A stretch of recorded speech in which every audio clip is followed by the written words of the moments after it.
안녕하십니까. 맘편의 원장 김동우입니다.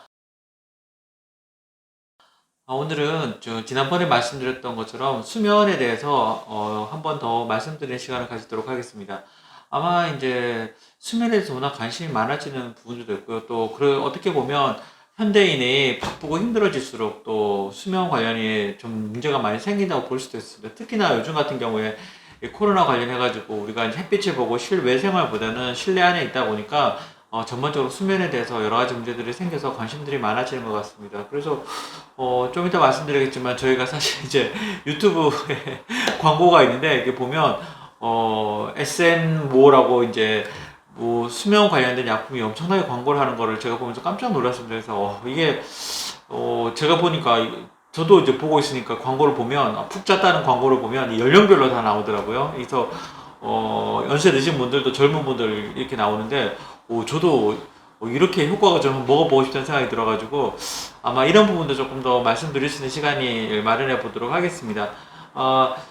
일단은 지난주에 이제 건강한 수면 패턴을 어떻게 유지하는지 그 부분을 말씀을 드렸고요. 그러니까 오늘은 불면증을 어떻게 하면 좀 조절해 나갈 수 있을지 정신과적 측면에서 구체적으로 조금 더 말씀드릴 수 있도록 하겠습니다. 그래서 아마 이게 내용이 길어져서 이제 조금 더 많아진다 그러면 한 번 정도 더 따로 시간을 만들어서 좀 말씀드리도록 하겠습니다.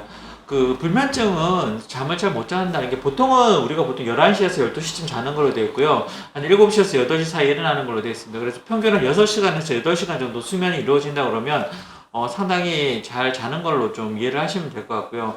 그런데 이제 수면 패턴이 나이가 어릴수록 늦게 자고 늦게 일어나는 쪽에서 점점 나이가 들수록 일찍 자고 일찍 일어나는 쪽으로 바뀌는 것 같습니다. 그래서 천편일률적으로 그냥 나는 몇 시간 자니까 괜찮다, 아니면 나는 몇 시간 못 자서 괜찮다 얘기하시는데, 예를 들면 젊은 청소년들이 8시간 자는 거랑 또 연세 드신 분이 나는 5시간밖에 못 잔다고 얘기하는 거랑 조금 다른 부분이 있는 것 같습니다. 그래서 이게 연령도 고려를 해야 되고 여러 가지 생각해야 될 부분이 있으니까요. 단순히 그냥 나는 잠을 못 잔다고 해서 불면증이라고 보기 좀 어려울 것 같습니다. 그러나 어쨌든 가장 중요한 기준은 일상생활 할 때 지장을 줄 정도로 이제 불면이 이어진다 그러면 아마 그 부분에 대한 치료가 필요한 부분들을 볼 수 있습니다. 그래서 크게 봤을 때 일괄성 불면증이 있을 수 있고요. 아니면 단기 불면증, 장기 불면증은 나뉘는데 이게 기준이 한 3개월 정도 됩니다. 그리고 주 3을 기억해 주시면 됩니다. 일주일에 3번, 아마 3개월 이상 지속적으로 수면에 어려움이 있게 되면 제가 아마 그 부분들 불면증이고 좀 치료가 필요하지 않나 생각을 하게 됩니다. 그래서 이제 불면증이라고 할 때 잠을 처음에 들기 전에 힘든 부분들을 인면시의 불면증이라고 하고요. 중간에 이제 자다가 깨는 부분들이 빈번히 이뤄두면 수면을 유지하는데 또 불면증이라고 할 수 있고, 또 한편으로는 너무 일찍 자서 다시 자기 힘들다, 그래서 이제 그런 부분들이 있을 때 그 부분도 하나의 불면증 패턴으로 보시면 될 것 같습니다. 그렇다면 정상적인 수면이란 무엇인가에 대해서 조금 말씀드리도록 하겠습니다. 정상적인 수면이 어떻게 되냐면 수면 패턴이 이게 좀 복잡한데 아마 그림과 같이 보시면 좀 이해하는 데 도움이 되실 것 같습니다. 그래서 우리 보통 수면 패턴이 어떻게 이루어져 있냐면 항상 같은 정도의 깊이로 자는 건 아니고요. 수면 패턴이 렘 슬립이라고 있고요. 래피드 무브먼트라고 해서 눈을 빨리 움직이는 뇌가 깨어있는 어떤 그런 수면 패턴이 있고요. 논렘이라고 있습니다. NREM 패턴이라고 하는데 크게 두 가지로 나누고요. 논렘 슬립 같은 경우에는 크게 4단계로 나뉘고 있습니다. 1단계, 2단계, 3단계, 4단계 나눠져 있고요. 그래서 이걸 나누는 기준이 뭐냐 그러면 뇌파에 따라서 나누게 됩니다. 그래서 처음에 졸리고 이제 몽롱할 때는 알파파가 들어 나오다가 그 다음 세타파가 나오고, 그 다음에 4단계로 가면 완전히 이제 델타파가 나오게 되는데, 이때는 몸이 축 처지는 단계라고 보시면 됩니다. 그래서 논렘 슬립이 필요한 이유는 이렇게 전반적으로 호르몬이라든지 근육이 쉬면서 전반적으로 이완을 하게 되는 그런 부분이라고 보면 되고요. 4단계까지 끝나게 되면 렘슬립이 시작이 됩니다. 렘슬립은 눈이 움직이면서 보통 꿈을 많이 꾸게 되고요. 그래서 이 시기에 근육도 쉬지만 이제 사실은 이때 가장 중요한 게 꿈을 꾸게 되면서 낮에 있었던 일을 처리를 하게 됩니다. 그래서 아마 스트레스를 많이 받거나 힘들 때 좀 힘든 꿈을 꾸거나 도망가는 꿈을 꾸거나 누가 쫓아오는 꿈을 꾸는 이유 중에 하나가 이 렘슬립 단계에서 뭔가 이제 뇌는 낮에 있었던 일들을 빠르게 처리하려고 하는데 이제 장기 기어로 보낼지 단기 기어로 보낼지 이제 그 부분을 결정을 하게 됩니다. 그래서 논 렘슬립을 거쳐서 렘슬립까지 기간이 한 100분 정도, 90분에서 100분 정도 되는데 이 단계를 하루에 한 4-5번 정도 거치게 됩니다. 그래서 잠이 점점 처음에 가장 깊게 자고요. 그 다음에 이제 점점 잠을 잘 수 있는 깊이가 줄어들면서 새벽녘이 되면 이제 깨게 됩니다. 그런데 이제 렘 슬립이 이제 그 점점 늘어나는 양상을 보이게 되고요. 그래서 제가 이 말씀을 드리는 이유가 사실은 렘슬립에 대해서는 조금 특이한 경우인 것 같습니다. 왜냐하면 몸은 전체적으로 자고 있는데 뇌는 일부분이 깨어 있고요. 그래서 보통 우리가 그 가위 누린다고 할 때 이제 가위 누린다는 게 어떤 느낌이냐면 그 뇌 중에 그 의식을 할 수 있는 그 부분은 어느 정도 깨어 있는데 그 몸을 움직일 수 있는 어떤 그런 부분들, 근육을 쓸 수 있는 부분들은 완전히 마비된 어떤 그런 단계를 의미합니다. 그래서 가위 눌렸다고 했을 때 보통 예를 들면 우리가 뭐 귀신에 들렸다든지 누가 누른다든지 이제 그런 식으로 많이 이제 생각을 하게 되는데 꼭 그러실 필요는 없는 것 같습니다. 뇌파 결과나 이런 것들을 보면 분명히 어떤 그런 가위 눌림에 따른 어떤 뇌의 변화를 확인할 수 있는 부분들이 있고요. 그리고 이제 가위 눌림의 가장 그 반대되는 부분 개념이 이제 목류병이라고 볼 수 있는데 그 가위 눌림이라는 게 뇌는 깨어 있는데 몸은 움직이지 못한다는 쪽이었다 그러면 사실은 이제 목류병은 뇌는 쉬고 있는데 근육을 움직이는 뇌가 일부분이 깨어서 활동을 하게 되는 부분이라고 볼 수 있습니다. 그래서 낮에 이제 활동을 하게 되는 어떤 그 부분들을 비슷하게 냉장고에서 문을 열었다 닫았다 한다든지 이제 그런 부분들 자기도 모르는 행동을 하게 되는 경우들이 있는데 이게 약의 부작용일 때도 있고 여러 가지 스트레스 상황일 때 나타나는 부분들이라서 아마 이 부분들이 지속된다 그러면 수면 다원화 검사나 그런 부분들을 한 번 정도 확인해 보시는 부분들이 의미가 있지 않을까 생각을 하게 됩니다. 그래서 근데 이제 가장 특징적인 증상이 한 가지 말씀드리면 최근에 이제 확정된 정신과적 진단 중에 그 REM sleep behavior disorder라고 이게